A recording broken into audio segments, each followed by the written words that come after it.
नमस्कार, बहुत स्वागत है आप सबका। मैं पुनीत पाठक और आप देख रहे हैं मेरा मध्य प्रदेश। सबसे पहले बाढ़ से बिगड़े हालात की बात।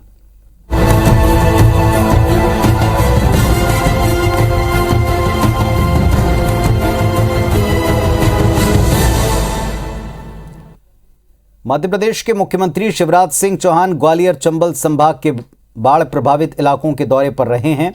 वो ग्राउंड लेवल पर जाकर बाढ़ प्रभावितों से मुलाकात कर रहे हैं, हालात को समझ रहे हैं, उनकी परेशानियां जानने की कोशिश कर रहे हैं। और इसी कड़ी में ग्वालियर जिले के डबरा और भितरवार इलाके में मुख्यमंत्री पहुंचे, प्रभावितों से बातचीत की और उनको हर संभव मदद का भरोसा दिया है। इस मौके पर IBC24 से खास बातचीत में मुख्यमंत्री ने इस बात की घोषणा की कि बर्तन भाड़े, कपड़े लत्ते, अनाज सब खराब हो चुका है।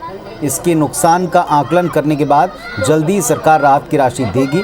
तत्काल भोजन के लिए आधा क्विंटल राशन हर परिवार को दिया जाएगा। अगर फसल नष्ट हुई होगी तो उसके नुकसान का आकलन कर राहत राशि दी जाएगी।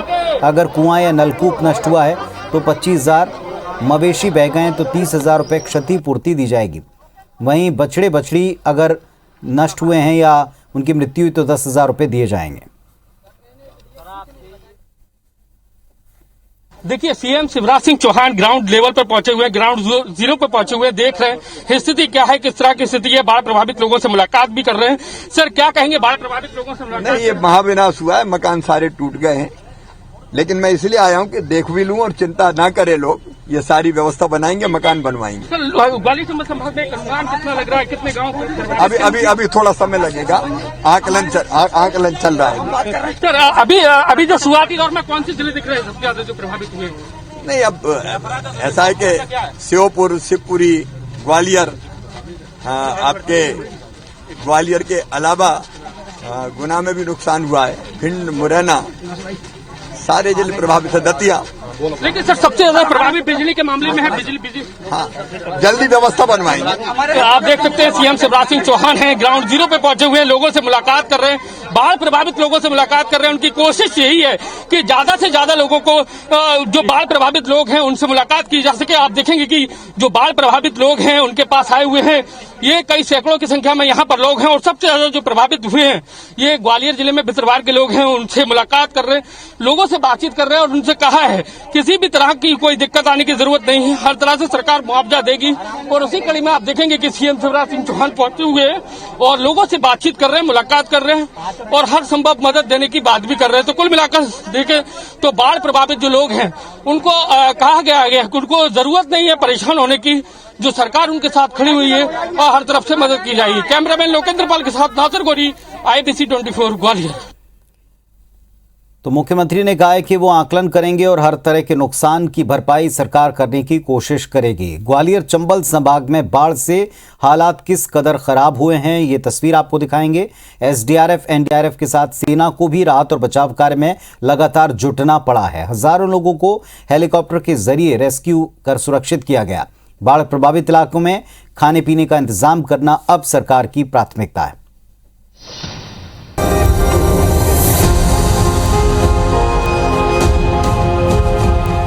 मध्य प्रदेश के ग्वालियर चंबल इलाके का बुरा हाल है। सैलाब ने जनजीवन अस्त व्यस्त कर रखा है।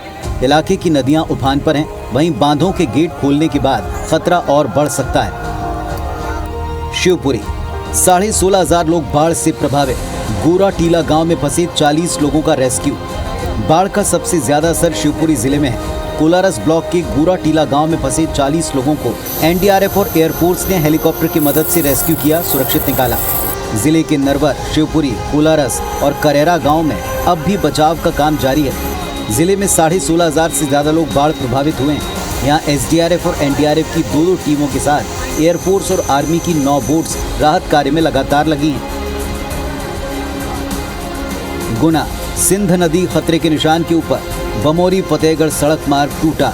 गुना जिले में सिंध और पार्वती नदी, सिंध नदी खतरे के निशान के ऊपर बह रही है। नदी नालों के उफान पर होने से बमोरी और फतेहगढ़ सड़क मार्ग टूट चुका है।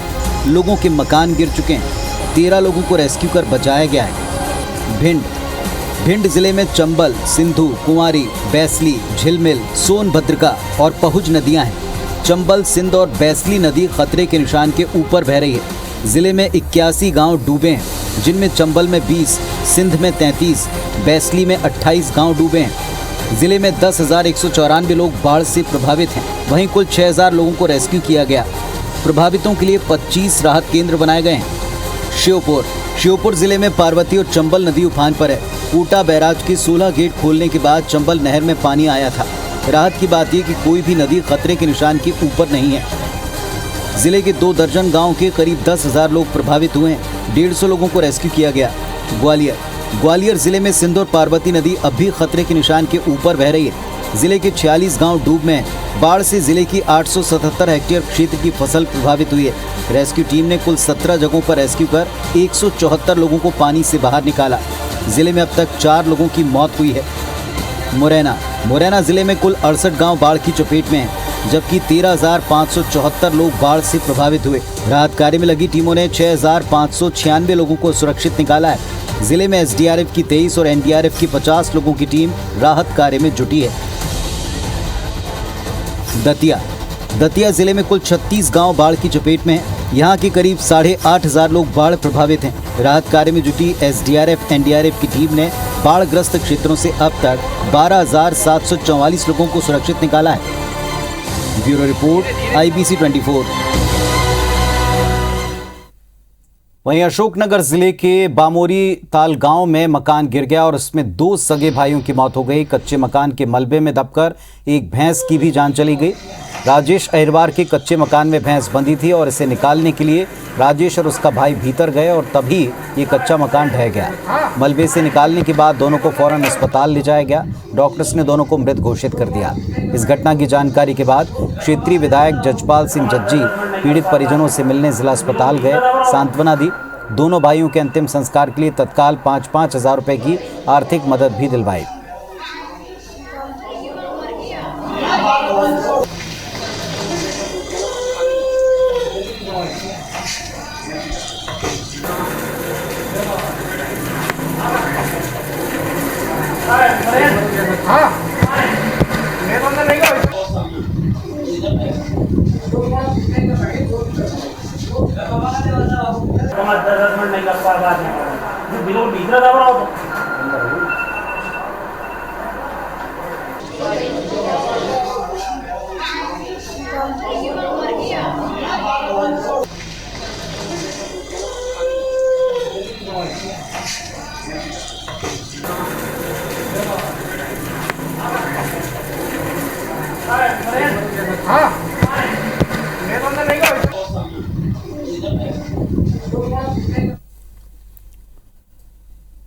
और वहीं विदिशा में ग्राम पठारी खुरई रोड स्थित दलपत घाट पर बने पुल को पार करते समय एक युवक पानी के तेज बहाव में बह गया।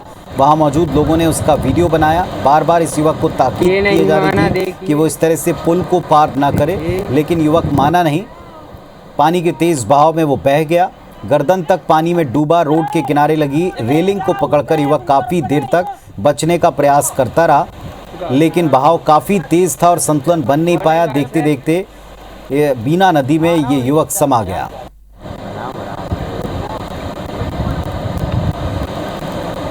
ये नहीं माना, देखिए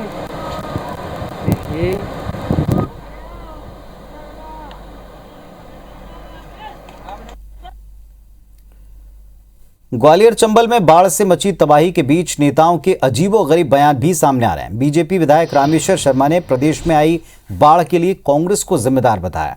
रामेश्वर शर्मा ने इसके पीछे तर्क देते हुए कहा कि यूपीए सरकार ने अटल बिहारी वाजपेयी की नदी जोड़ो योजना के बीच में इसको रोका, इसी कारण बाढ़ और सूखे की स्थिति बनती है।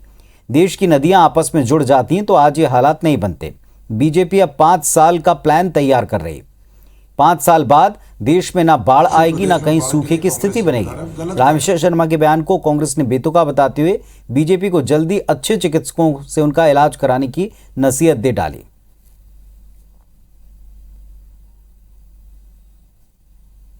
पूरे देश में बाढ़ की और सूखा की वजह ही कांग्रेस है, और उसका कारण मैं आपको बता दूं कि श्रीमान अटल बिहारी वाजपेयी लाए थे नदी जोड़ो अभियान, और अगर उस समय उस प्रस्ताव पर काम हो जाता तो ना अधिक वर्षा से कोई क्षेत्र बाढ़ प्रभावित होते और ना कम वर्षा से सूखा क्षेत्र घोषित होते। अब प्रदेश के भाजपा के विधायक रामेश्वर शर्मा कह रहे हैं कि देश और प्रदेश में बाढ़ के लिए कांग्रेस जिम्मेदार है। गलत क्या कहा उन्होंने? जैसी पार्टी वैसी सोच। इसके पहले मुख्यमंत्री शिवराज सिंह चौहान भी कह चुके हैं कि कमलनाथ सरकार में बारिश नहीं गिर रही, उसकी जिम्मेदार कमलनाथ सरकार है। तो लगातार हम इनके उलझुल बयान, हास्यास्पद बयान देख रहे हैं। तो ऐसा लग रहा है भाजपा को जल्दी एक चिकित्सकों का बड़ा दल बनाकर एक मंदबुद्धि आश्रम खोल देना चाहिए, जहाँ इन सारे नेताओं का अच्छे ढंग से इलाज हो। सरकारी खर्च पर भले इलाज करवाए भाजपा सरकार, ताकि कम से कम ये हंसी के पात्र जो देश भर में बढ़ रहे हैं उससे बचा जा सके। ग्वालियर चंबल में बाढ़ ने जो तबाही मचा रखी है, हजारों लोग बेघर हुए हैं। सरकार पूरी ताकत से रेस्क्यू ऑपरेशन चला रही है। मुख्यमंत्री खुद हवाई सर्वे के जरिए हालात का जायजा ले रहे हैं। वहीं नेता प्रतिपक्ष और पूर्व मुख्यमंत्री कमलनाथ भी ग्वालियर चंबल में बाढ़ प्रभावितों से मिलने पहुंचेंगे। 7 अगस्त को कमलनाथ सबसे पहले दतिया का हवाई दौरा करेंगे। दतिया में कमलनाथ स्थानीय जनप्रतिनिधियों और बाढ़ प्रभावितों से मुलाकात करेंगे। कमलनाथ दतिया के बाद शिवपुरी का हवाई दौरा करेंगे। श्योपुर के बाढ़ प्रभावित इलाकों में पहुंचेंगे और लोगों से मुलाकात करेंगे। पूर्व मुख्यमंत्री कमलनाथ ने शिवराज सरकार को हाल ही में पत्र लिखकर रेस्क्यू ऑपरेशन में तेजी लाने के अलावा बाढ़ प्रभावितों को जल्द से जल्द मुआवजा देने की मांग की थी। सब भीषण बाढ़ को देखते हुए प्रदेश के पूर्व मुख्यमंत्री कमलनाथ जी ग्वालियर चंबल क्षेत्र के दौरे पर शनिवार 7 तारीख को रहेंगे। शिवपुरी, श्योपुर और दतिया जो सबसे ज़्यादा प्रभावित क्षेत्र उन क्षेत्रों का हवाई दौरा भी करेंगे। वहाँ पे स्थानीय नागरिकों से भी मिलेंगे, जनप्रतिनिधियों से भी मिलेंगे और पूरी वहाँ के जो नुकसान हुआ है लोगों का बाढ़ से उसकी जायजा।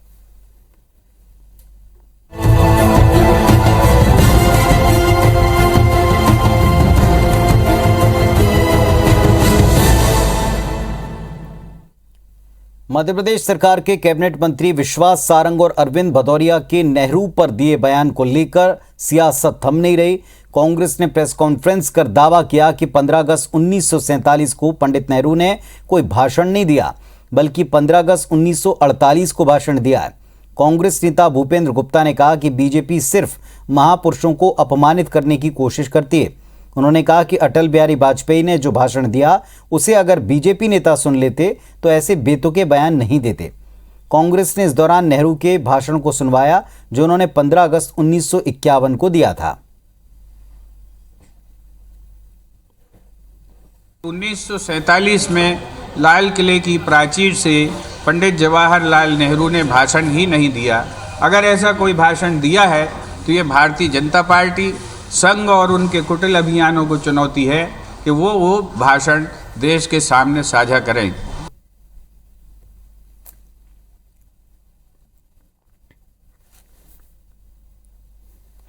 और इस वक्त इस विषय पर चर्चा करने के लिए भूपेंद्र गुप्ता कांग्रेस पार्टी से और पंकज चतुर्वेदी जी भारतीय जनता पार्टी से जुड़ गए हैं। दोनों को नमस्कार। भूपेंद्र गुप्ता साहब, जो आपके द्वारा ये कहा गया कि भाषण उस तारीख में दिया ही नहीं गया, इस पूरे विवाद को कांग्रेस कैसे देखती है? नहीं, ये तो क्या है, एक प्रतिद्वंदिता है भारतीय जनता पार्टी के अंदर बुद्धिहीनता की, और उसमें इस तरह के बयान देकर ये डाइवर्ट करने की कोशिश करते हैं इश्यूज को। आज देश में महंगाई है, आज देश में जो है डीजल पेट्रोल लोग खरीद नहीं पा रहे हैं, आज देश में भुखमरी है। कल्पना कीजिए कि मध्य प्रदेश की 7-7.5 करोड़ आबादी है, उसमें से 5 करोड़ से ज्यादा लोगों को जो है सरकार के ऊपर निर्भर रहना पड़ रहा है ये गेहूं चावल के लिए 10 रुपए के। ये सरकार कहाँ पर खड़ी हुई? इन बातों के जवाब ना देना पड़े तो इस तरह के मूर्खतापूर्ण बयान देते हैं कि जिन पर बहस जो है चलती रहे और इनसे कोई सवाल ना पूछे कि दवाई क्यों नहीं मिल रही, कि ऑक्सीजन क्यों नहीं मिल रही, कि बिस्तर क्यों नहीं मिल रहे, कि लाखों लोग क्यों मर रहे हैं। जो ये मौलिक सवाल है, इन सवालों से लोगों का ध्यान हटाने के लिए कि एक इनके अंदर प्रतियोगिता चलती रहती है कि कौन ज्यादा बुद्धिहीनता का बयान दे सकता है, वे देते रहते हैं। भारतीय जनता पार्टी से पंकज चतुर्वेदी जी, पंकज जी उत्तर देंगे इस बात का? देखिए पुनीत जी, मैं कांग्रेस की जो बुद्धिहीनता है उसका स्पष्ट प्रमाण पिछले लंबे समय से कांग्रेस देश भर में दे रही है। और बुद्धिहीन कांग्रेस है या भारतीय जनता पार्टी के लोग हैं, ये देश की जनता समय समय पर पिछले एक लंबे समय से प्रमाणित कर रही है जब इनको जनता आम चुनाव में खारिज करती है। हम यानी कांग्रेस और बीजेपी कुछ नहीं कह सकते, ये हमारा अधिकार है कहने का। लेकिन सवाल सिर्फ इस बात का है पुनीत जी के लोकतंत्र में जो जनता है निर्णायकों के स्वरूप में उसको लेती है। जिस प्रकार के दिशा रखे, अभी हमारे मित्र ने कहा कि 7 करोड़ में से 5 करोड़ लोग सरकार पर आश्रित है, सरकार की मदद कर रही है। यानी सरकार यदि मदद कर, पुनीत जी कुछ डिस्टर्बेंस आ रहा है वॉइस का शायद। जी जी सुन पा रहे हैं हम आपको सर। जी पुनीत जी, मैं निवेदन कर रहा था कि यदि 5 करोड़ लोग की यदि सरकार मदद कर रही है, यानी सरकार अपना काम पूर्ण सजगता के साथ निभा रही है। और विषय ये था कि नेहरू जी की जो रीति नीतियां थी, नेहरू जी के जो वक्तव्य थे, उनके चलते समस्या आई। और नेहरू जी के चलते समस्या आई थी, बात किसने स्वीकार करी? इंदिरा गांधी जी, जब उन्होंने नारा दिया गरीबी हटाओ। यानी नेहरू जी से लेकर इंदिरा जी तक के लंबे पीरियड में देश में गरीबी रही, विकास नहीं हुआ। तो नेहरू जी की नीतियों का जो परिणाम था उसको इंदिरा गांधी जी ने स्वीकार करा, नारा दिया गरीबी हटाओ, जो नहीं हटती गरीबी, गरीब समाप्त कर दिया उन्होंने, गरीबी नहीं हटी, सबके सामने है। तो ये सब विषय कांग्रेस की बौद्धिक दिवालीपन का प्रमाण है। और पूरे देश में कांग्रेस एक ही कार्य कर रही है पिछले एक लंबे समय से, लगभग पिछले 1 दशक का यदि हम बात करें तो भारतीय जनता पार्टी के नेताओं को कोसना, उन पर आरोप लगाना। तो वो कांग्रेस अपना काम करते रहे, भारतीय जनता पार्टी अपना काम करे, जन सेवा का, राष्ट्र सेवा का, देश के विकास का, जन कल्याण का, और जनता उसका प्रतिसाद देती है। चलिए बहुत शुक्रिया आप दोनों का अपने अपने पक्ष रखने के लिए। मूल सवाल ये कि आज के दौर में इन विषयों पर चर्चा, आज के दौर में इन विषयों पर विवाद, आज के दौर में इन विषयों पर ऐसे बयान जिन पर आगे विवाद हो, क्या और कितना उचित है, ये जनता बेहतर समझती है। शुक्रिया आप दोनों का। टोक्यो ओलंपिक में भारतीय हॉकी टीम को ब्रॉन्ज मेडल मिलने का जश्न होशंगाबाद के छोटे से गांव चांदौन में भी मनाया गया। दरअसल ब्रॉन्ज मेडल जीतने वाली टीम में शामिल विवेक सागर चांदौन के रहने वाले हैं। भारतीय टीम की जीत में उनका अहम रोल रहा है। भारतीय टीम की जीत के बाद विवेक के घर पर जश्न मना, यहाँ लोगों की भारी भीड़ उमड़ी, पूरे गांव में उत्साह का माहौल दिखा, सभी ने नाच गाकर खुशियां मनाई, एक दूसरे को बधाइयां दी।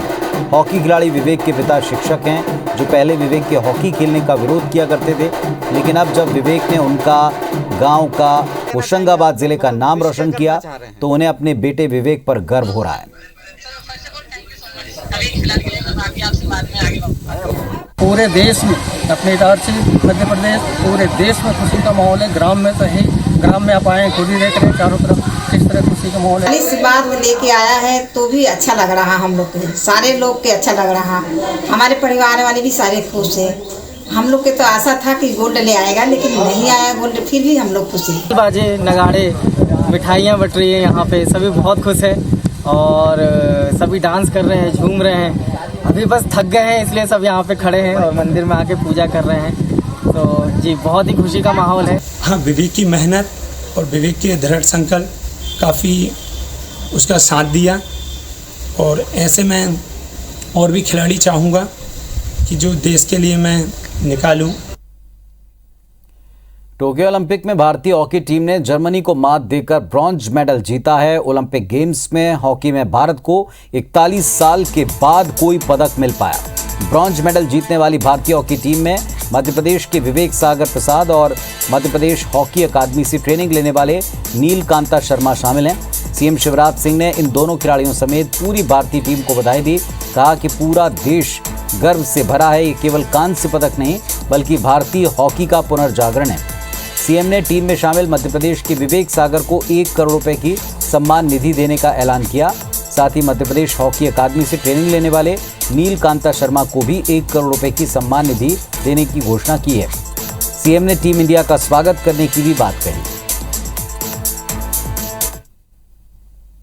हमारे इटारसी के लाल विवेक सागर इस टीम का हिस्सा थे, उन्होंने गोल भी किया था। नीलकांता मध्य प्रदेश हॉकी अकादमी से ट्रेनिंग प्राप्त करके गए थे। विवेक सागर और नीलकांता जी को 1-1 करोड़ रुपए का सम्मान निधि के रूप में पुरस्कार दिया जाएगा। इस बुलेटिन में फिलहाल इतना ही। खबरों अपडेट्स के लिए आप देखते रहें IBC 24। नमस्कार।